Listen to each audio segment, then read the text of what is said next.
year olds protesting in the street about their safety. And this brought absolute shame to me as an adult. And because of this, I'm asking all of us, women, we are complicit by our silence.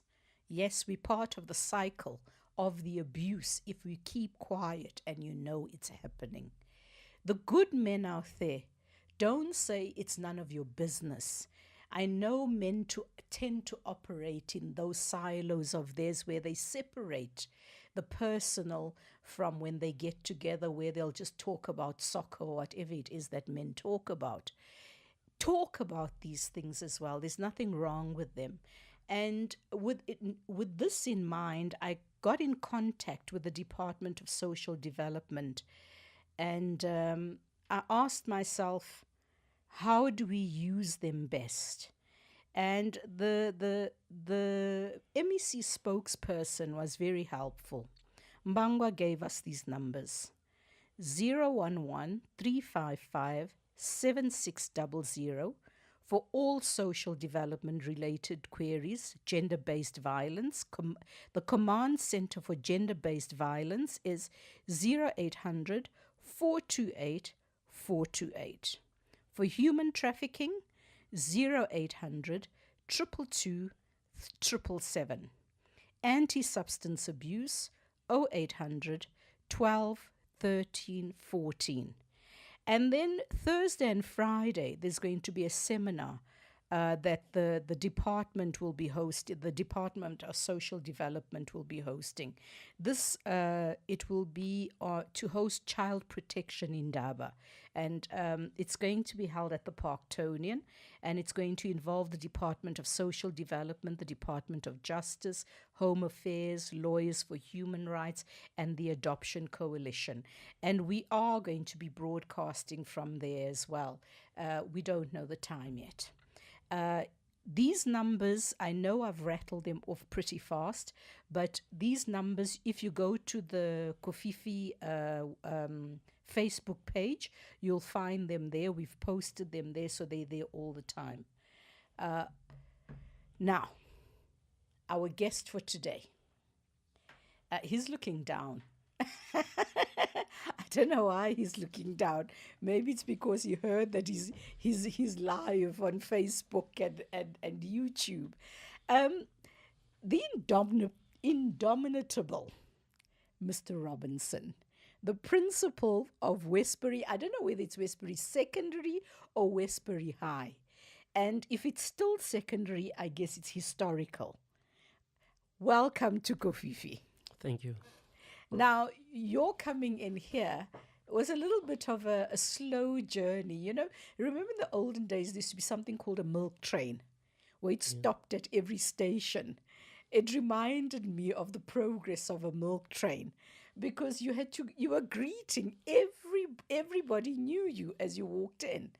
I reckon over 90% of the people at Kofifi come from your hands. I wouldn't say 90%. Some of them are older than myself. No, they're all very young. No, they're all very, these were youngsters. Dr. Robinson, how long have you been the principal at Westbury High? This is my 12th year. Wow, you must be doing something right. Now, the inspiration for calling you to join us in a conversation was, it's actually been quite a long process in that your name just kept cropping up. When I had Chris Fortain here, your name cropped up.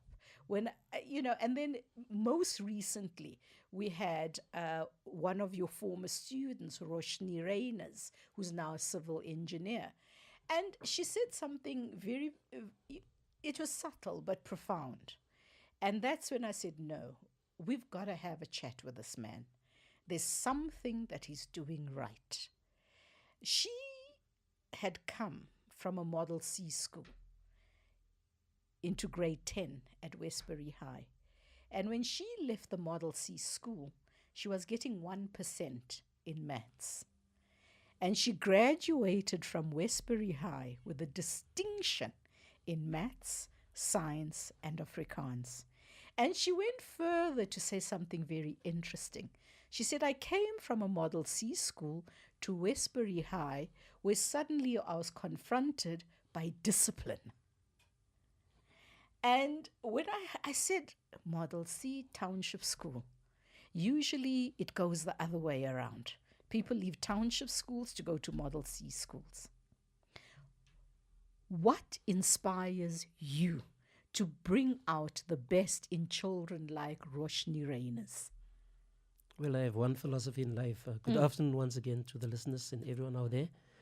And thanks for having me. It is quite a busy schedule today. I had to rush off here. And after this, I have to rush back to school. I have to attend a meeting. This is part of education. Yes, definitely. You know, my life philosophy is if you raise up others, you are also raised up. That's my philosophy. And Galatians 6 verse 9, that is the verse that I would recite all the time, even when I pray. You must never grow weary of doing good. I like that. Because at the right time you will bear the fruit. But And yes. you bear the fruit every year. Well, that is, that's blessings. What made you choose education? I must say to you, that's very accidental. Uh-huh. It was never my intention to become a teacher. Uh-huh. After grade 12, I was just roaming around. Group of friends came around, told me, hey man, you have nothing to do. You are unemployed at the moment. Let us run off to the Rand College of Education. They need students there. They need students. They need students there, yes. And that's how I ended up there. And the rest is history. Did you develop a love for teaching then? My love actually developed in my first 6 months. I was unfortunately chosen to give what we called back then a model lesson. Oh, yes. To a group of school children from Wilhelmina Hoskins. Uh-huh. Out of 100 and something students, I felt as if, as if the world just had to suck me in. The earth just had to suck me in. But however, in the presence of fellow students, lecturers, and, the learners from Wilhelmina Hoskins. The most judgmental people, the learners. Yes, I will never forget the lesson, Afrikaans lesson. Uh-huh. Die voegwoord. Uh-huh. That was the lesson. And, after that lesson, I just felt that I think this is for me. I hope you thank those friends of yours that hold you off to college. Definitely. I think quite a few teachers, it was by default, because at that time career choices were limited. Yes. And teaching, I believe, you got an automatic bursary, Yes. which helped, In your opinion, because you are also one of those who's come out of the teacher training Yes. course, which I'm told now by a friend of mine who teaches at a formerly white school, that they are the ones that are sought after. The demise of teacher training colleges, do you think it's impacted the quality of education that the teachers are able to give today? Most definitely. I believe that. Having gone to a teacher's college, it was more practical. By the time you completed your 3 years, you had some sort of experience, some sort of school experience already. And most of the things, even the subjects that you did, it was more practical. You do things like audiovisual. You did things like class teaching.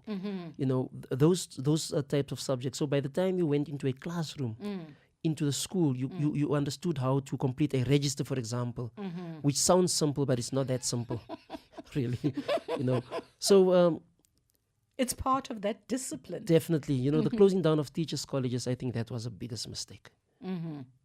Now, when people mention the word Westbury, unfortunately, there's a certain stereotype that comes to mind. And people like you, where are you originally from? I'm not from Westbury, I'm from Western. Oh, That's how from we used to call Western, it. yes, Western. Western Native Township. Then it became Coloured Western Township. Colored So Township. you're a son of Yes, I am. Western.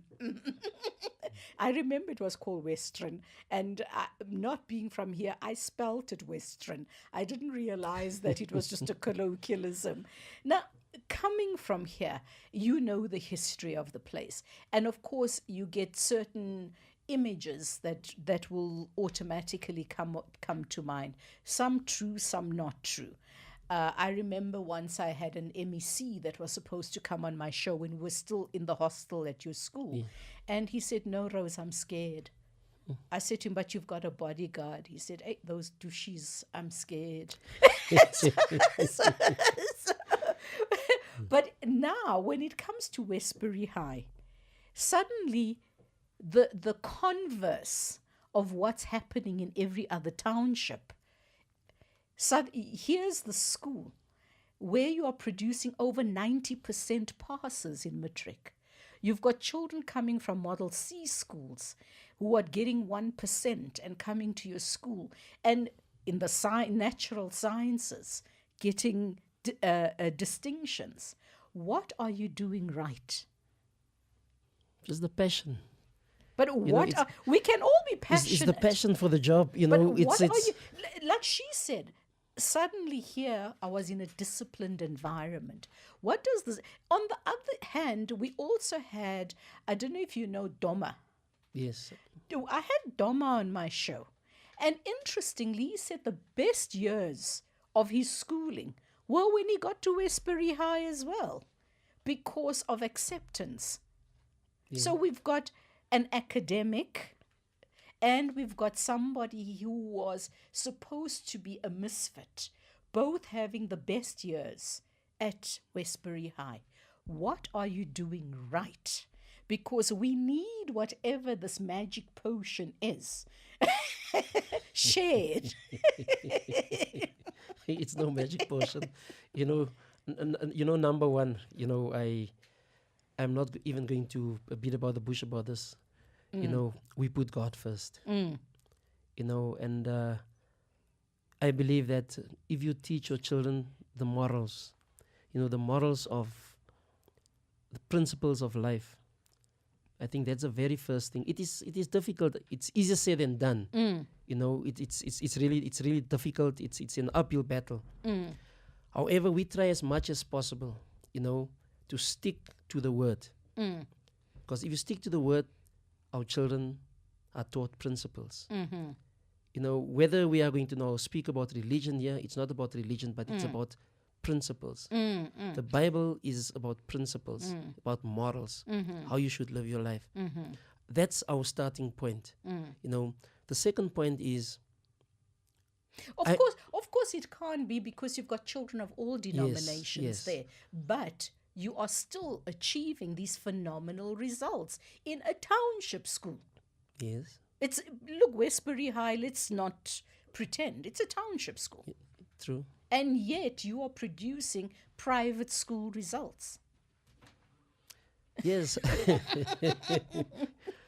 It's such a long story. I think I need 3, 4, 5 hours, just to explain what we really do. But however, it's teaching is a calling.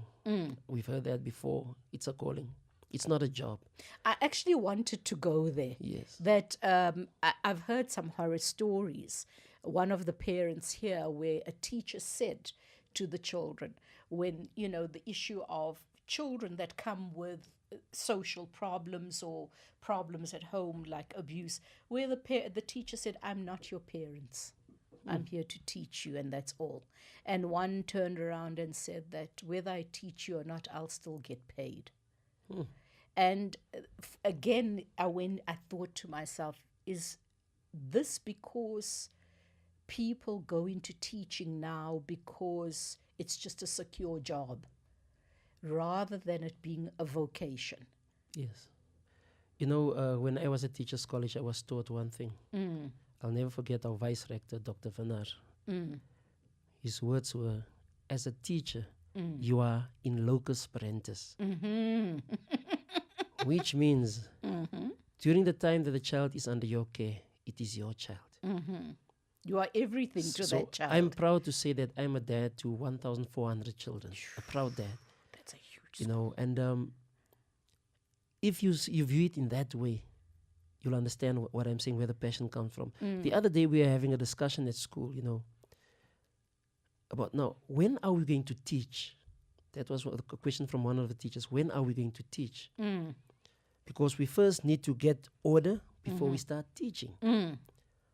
Is this not what parents are supposed to do at home? And I had to remind the teacher that, remember, these kids, some of them might not have mothers, some of them might not have fathers. And they are looking up to you as a mother or a father figure. Or both. You know, and so it is for us. Yes, it is. Sometimes it feels like a burden. But that is where you belong. That's where God has placed you at that point in time. That's where you belong.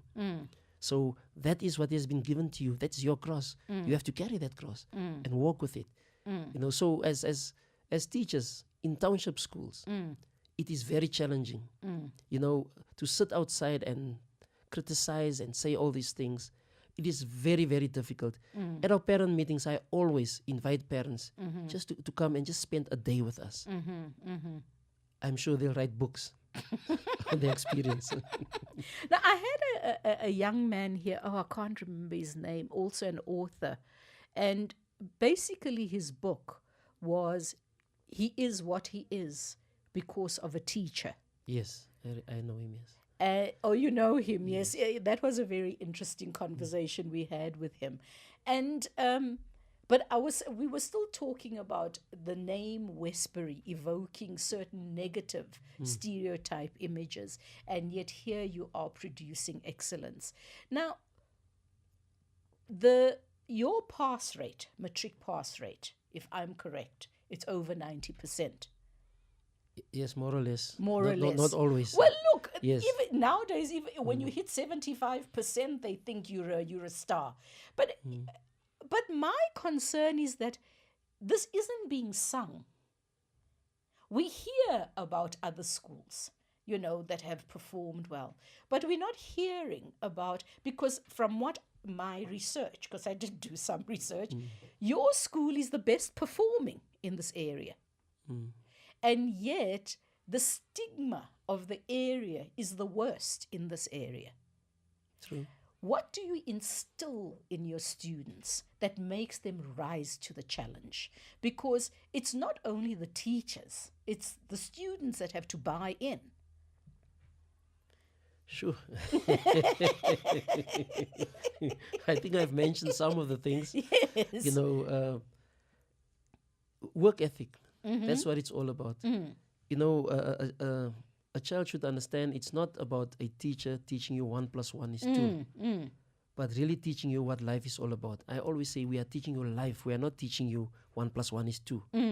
I think that's the essence. You know, a learner coming late, for example, is about being late for a class, or being late for an assembly or whatever it might be, or is it something that might become a habit, that when you enter society out there, the job market and so forth, and you arrive late at work, for example, late at university, what are the consequences? Because there are consequences. Exactly. And is that what you've done? You've made sure there are consequences.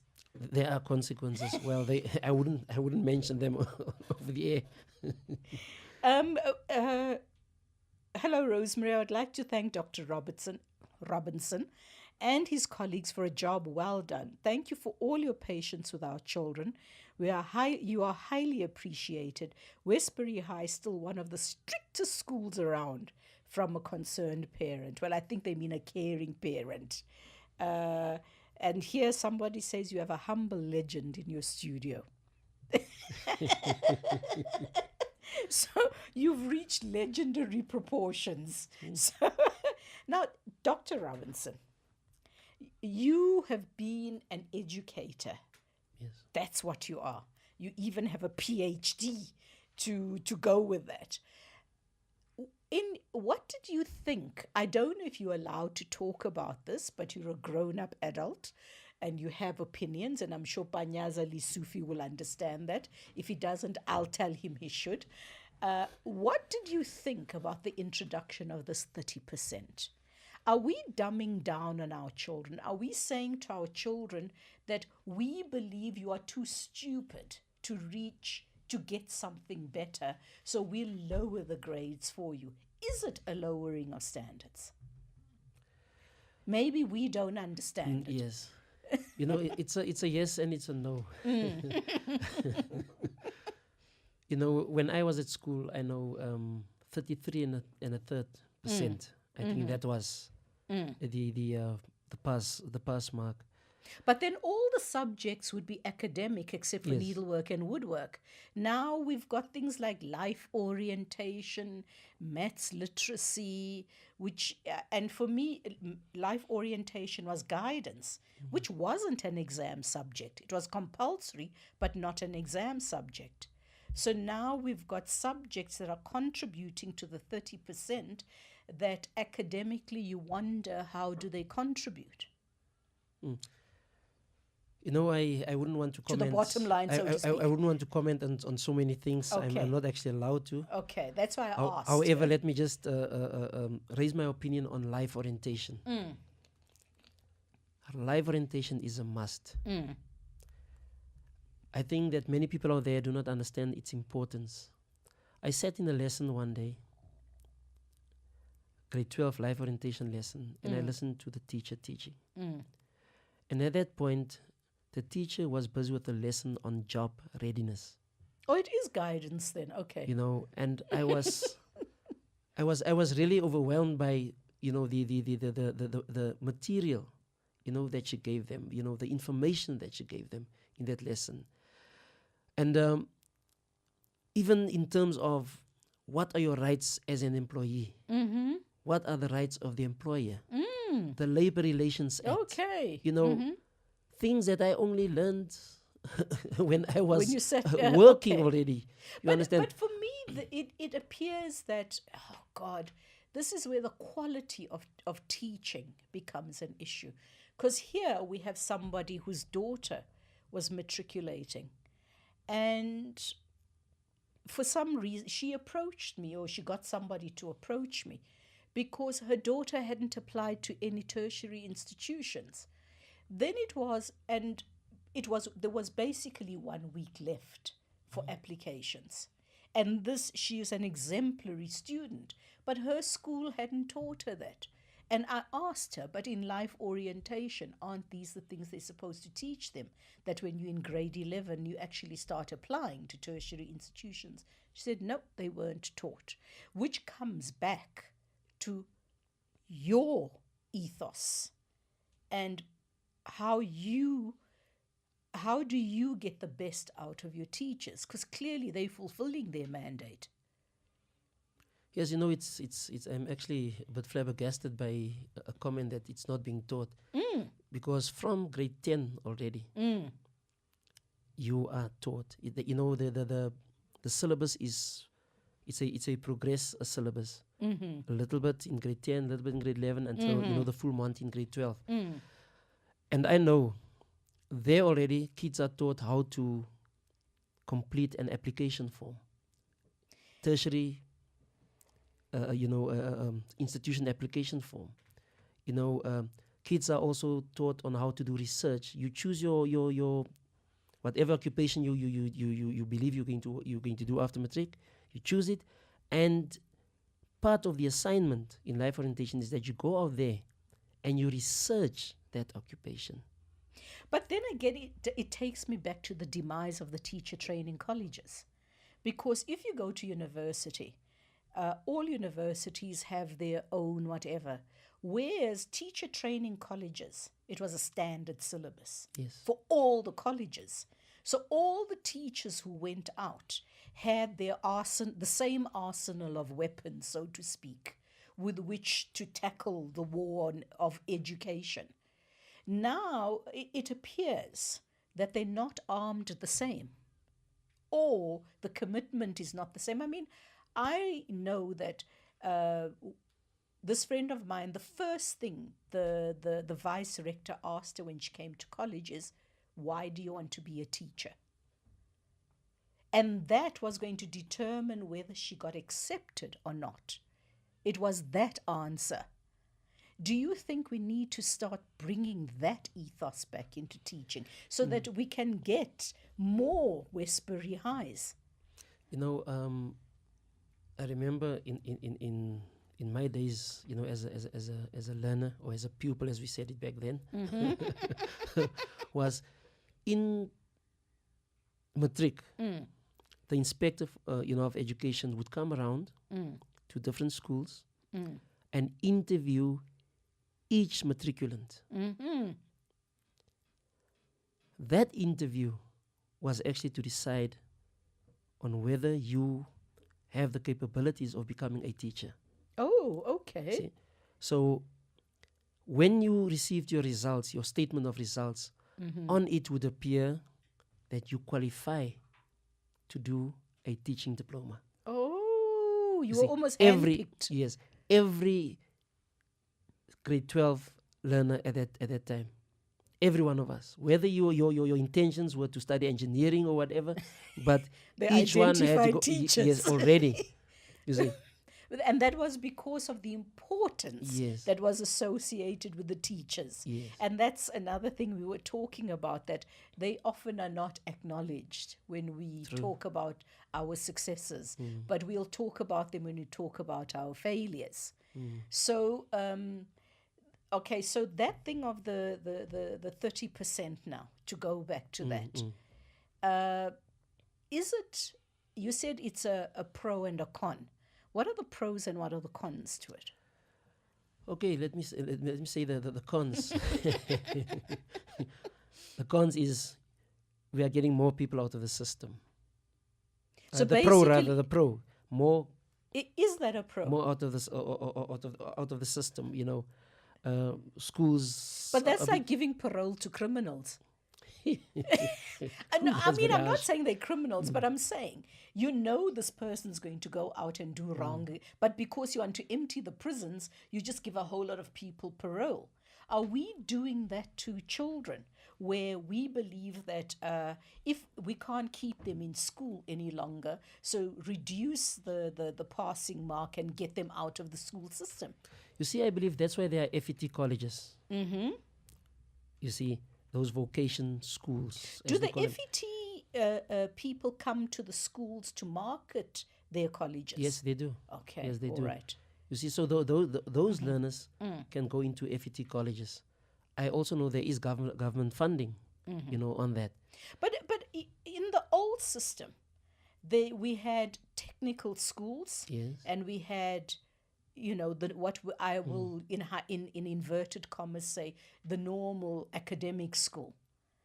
Now again, the demise of technical schools. What do you think about that? It has been revived. We are one of those schools. We are a technical school. You have? Yes, we have a mixture of technical and academic. When was it revived? About 2 years ago. Oh my word. Okay, first you throw the baby out Yes. with the bath water. Then you suddenly realize, hey, the baby was in there. Let me go and fetch it. So we'll have our first group next Okay. year, our first matric group next year. Uh-huh. They're doing subjects like technical mathematics, technical science, Uh-huh. engineering, graphics and design, Uh-huh. welding and metalwork. Okay. Depending on what Okay. subjects you have available. Oh, that's brilliant. so- Now, so we have that. I'm very happy to hear that. Now, the other thing, a bugbear of mine that I spoke to you about, and I know we're supposed to have gone beyond race, but unfortunately, race has become even more refined in our democratic, not the constitution, in the governing party, and colored people who were encouraged to call themselves black in the 80s are now called colored people again. So I'm going to go back to that term again. As someone who is readying young adults to enter the world as job seekers or to go on to further study, what do you think is the reason why so many people from what is historically referred to as the colored population group not going on to tertiary institutions, not necessarily university, but just further study in any field? I think lately our children have become more conscientized, and aware of tertiary education. And I would think the biggest problem lies with us. We need to, not just as schools, but as communities, we need to start teaching our children the importance of education. And it starts with the attitude. We are struggling with kids, for example, not doing homework. Might seem as if it's a small thing, but it's a big thing. Yeah, because that's where you practice. Where you are forced to have a child doing what's supposed to be homework at school. Where you are forced to keep a child behind, for detention, just to make sure that they do their homework.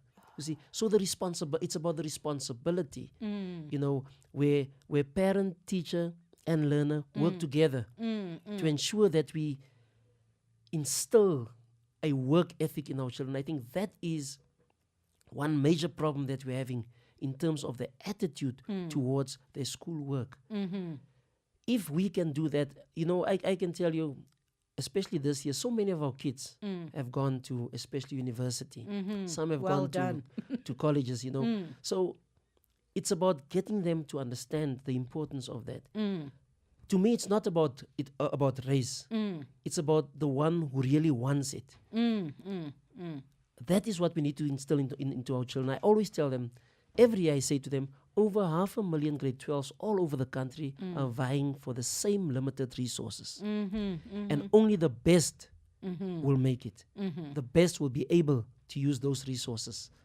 And to me, that's the answer to that. We need to change our attitude. We need to work as communities together to motivate, inspire our children to want to become, what we know they can. Now, the message to parents is inspire your children to be better than you. Exactly.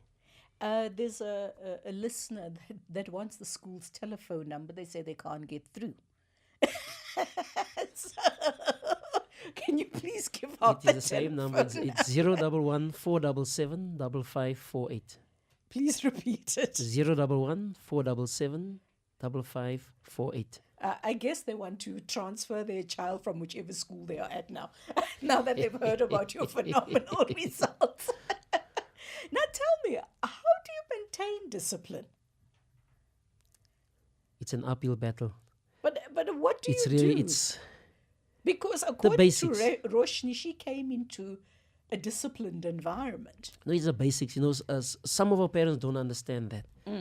Camry can attest to that. For example, for the boys, have your hair cut neatly. I thought I was being old school. Remember? No, that's not old school. That furor that broke out over that girl at Pretoria Girls, and and it was reduced to race, and I was like, hell no, she must comb her hair. It looks like a bird's nest.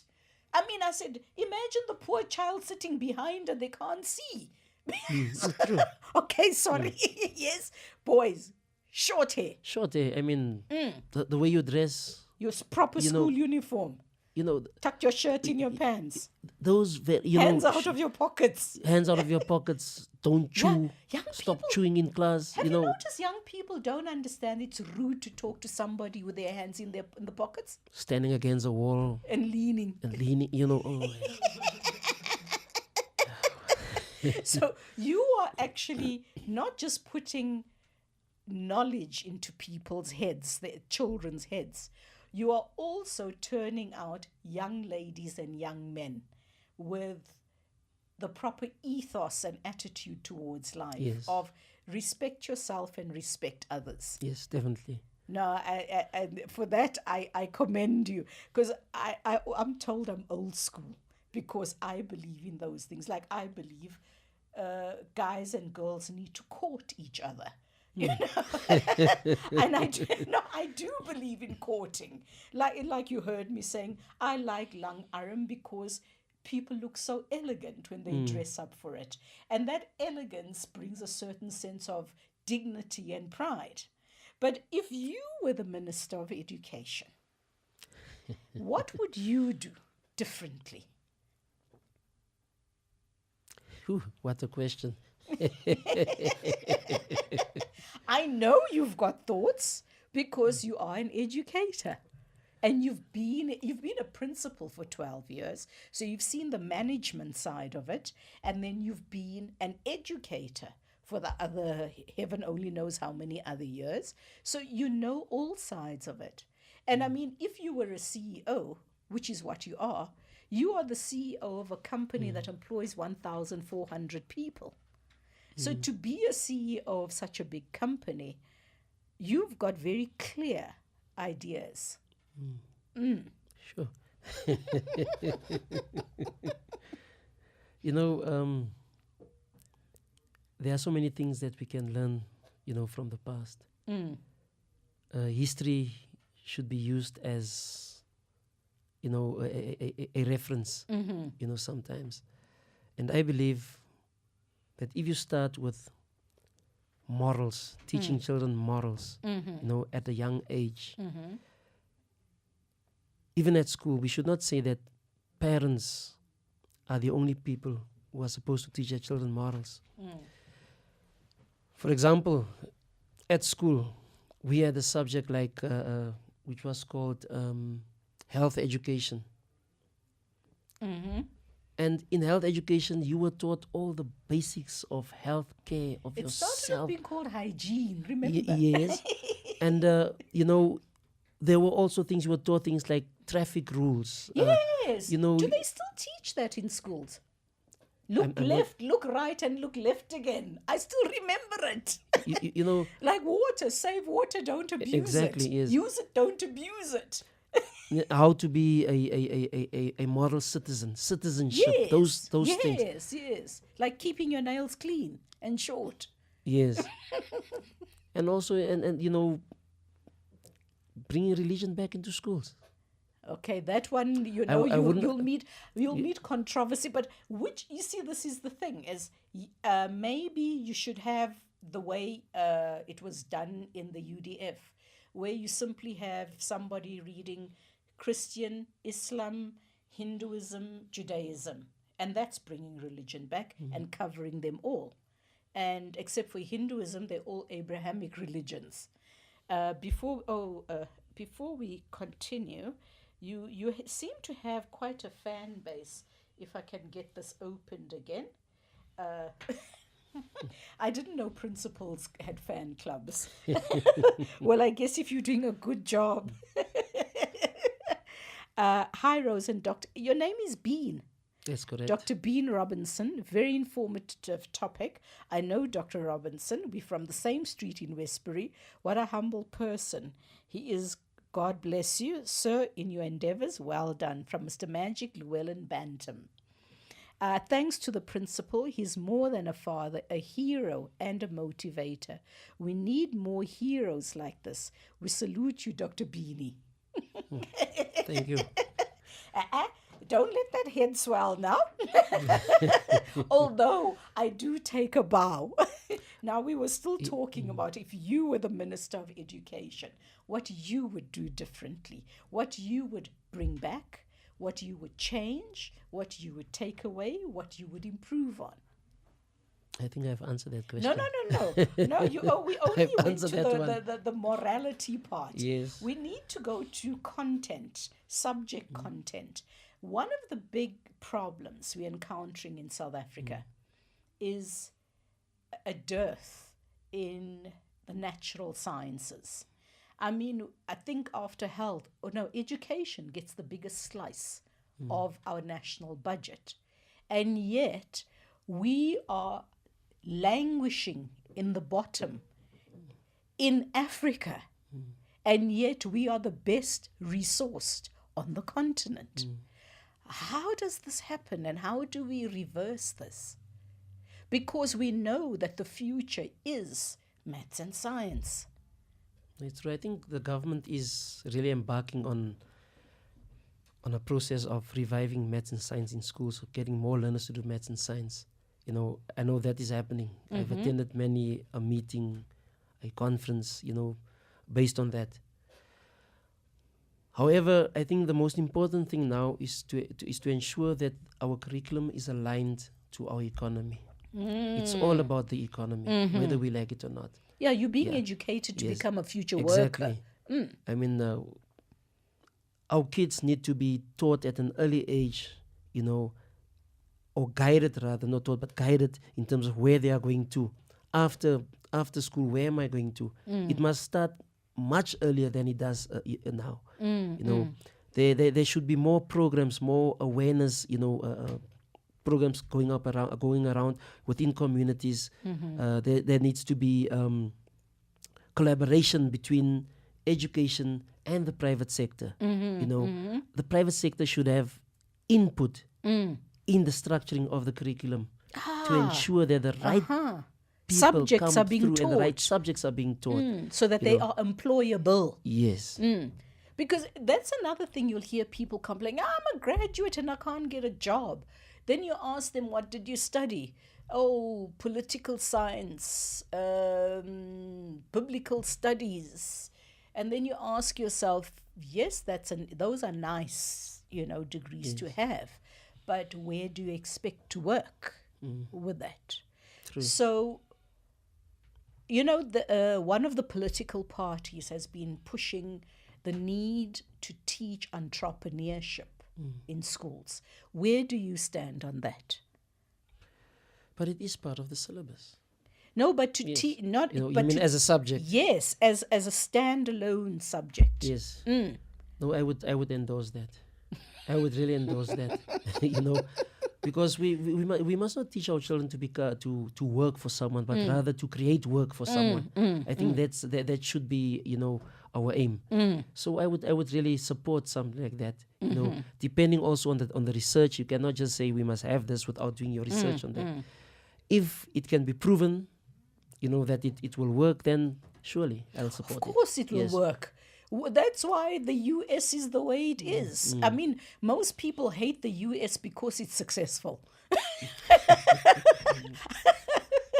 If they weren't successful, they wouldn't hate them quite as much. And so your fan club continues. Good day. Just want to say God bless our principal. I was at school this morning for something, but when I finished with Miss Jacobs, I wanted to say goodbye to the principal, but they were busy praying. Wow. Keep it up, my principal. God put you there for a reason. You are well loved. Do you feel the love? Oh, I feel it. Are you a dad? Yes, I am. Of how many children? 1,400. Okay, and? 1,400 and so many of them. How many do I have now? But isn't that rather a very big number of children? Yes, it is. Is that the norm in schools today, or is it just Westbury? It's not the norm. It shouldn't be the norm. But why do you have so many children? Because parents want to send their children to the school. How far were they traveling from? From Westbury. These are all children of Westbury. I can proudly say to you that 95% of our kids come from the area. Wow, that's having faith in their school. That's having faith in their school. And they have that faith all because Mr. Robinson is there as the school principal. How do you motivate your teachers? Because, look, they must have very big classes, and that's difficult. But how do you keep them motivated? That's a difficult one. That's really difficult. Because salary alone isn't a motivating factor. I guess, the fact that they are producing good results, that's motivation, in itself. And the fact that parents go out of their way, even fight with us to get their children into the school. Really? So that is motivation by itself. So they don't need any more motivation. Oh, maybe I shouldn't have had this interview with you, because the secret is out now. Even more parents from other areas are going to want to bring their children to you. Don't create problems for us, please. Well, that's what happens when you have excellence. But fortunately, the school system is you must give preference to the Yes, ones in your area. in the But I area. also didn't know that there were so many young people in Westbury. Yes, they are. Oh, okay. No, that's a very. What percentage of your is it grade 8? Standard 6 is grade 8. Yes, yes. What percentage of them actually reach high school? Have Reach, you? Yeah, reach matric. reach matric. I mean, sorry. The last time I worked it out, we let me use the numbers. We start with close to let's say 300 grade 8s. We end up with about just under 200. That's very good. No, that's very good. Because in most schools, they end up with like 20. Now, it goes on. People are already applying for their children via WhatsApp. Hi, doctor. My son will be commencing grade 8 next year, and I have completed the online application and need to submit the required documents. We'll be attending a meeting this evening. Will I be able to hand same in tonight? That's the documents, as I'm a working woman and do not have time off. Can she hand it in? Unfortunately not.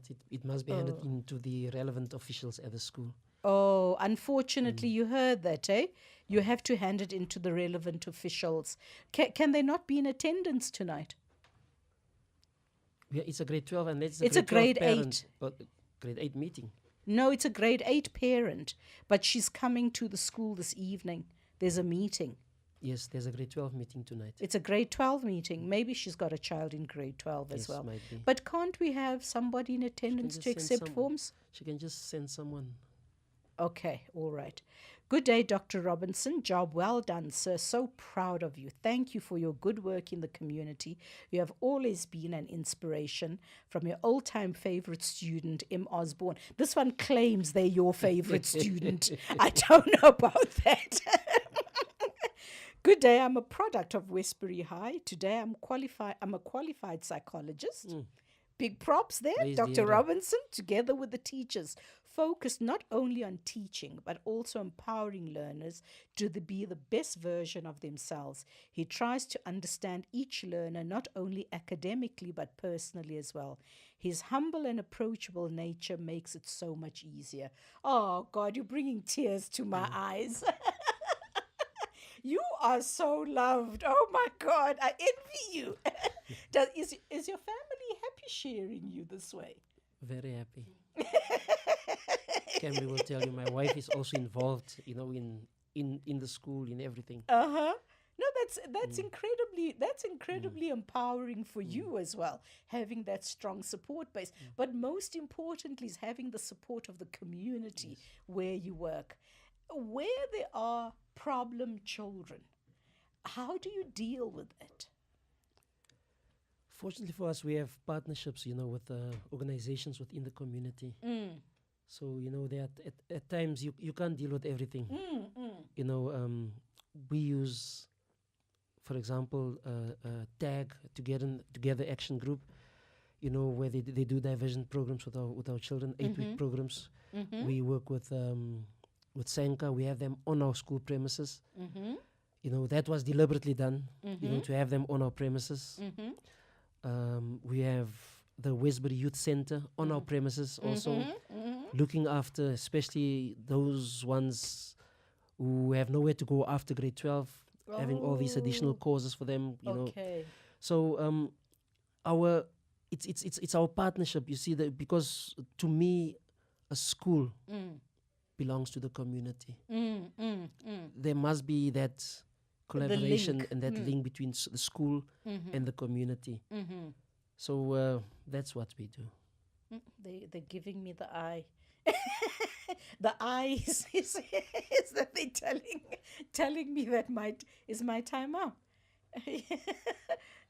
Dr. Robinson, we could go on talking forever here, because education is a particular passion of mine, because I believe the only way to break the cycle of poverty is through education. Yes. And I want you to please give an inspirational message to parents, the parents of learners, your former learners, and maybe that psychologist can come back to help you as well with Yes. with the problem children. And also because Roshni, for example, was saying she wants to give back. So maybe you need to start a former learners organization where you see what resources are there and how you can utilize them. But okay, hey, apparently I have to read. Which one? Well done, Dr. Bean. You are doing a great job. We are proud of your school. Dr. Robertson. Look, for me, this is the jewel. Your school is the jewel in Westbury True. because it's proved that your environment doesn't determine who you are. Yes. You will determine who you are. And I want you to give this message, please, to everybody that's listening to you, with, I am sure, with smiles on their faces. Let me first say that I'm humbled, by all the messages. I'll take the victory, but I'm not going to take the glory because the glory is God's. Okay. I thank God, for taking me from where I was to where I am today. It's only by His grace and nothing else. I'm going to end off with what I said earlier on. If I raise up others, am I not also raised up? Thank you. And with those wise words from our one and only Dr. Robinson of Westbury High, I wish you farewell, and I'll be talking to you again on Thursday when we are with the MMC for Finance, Dr. Dagada. This is Rosemary. Goodbye.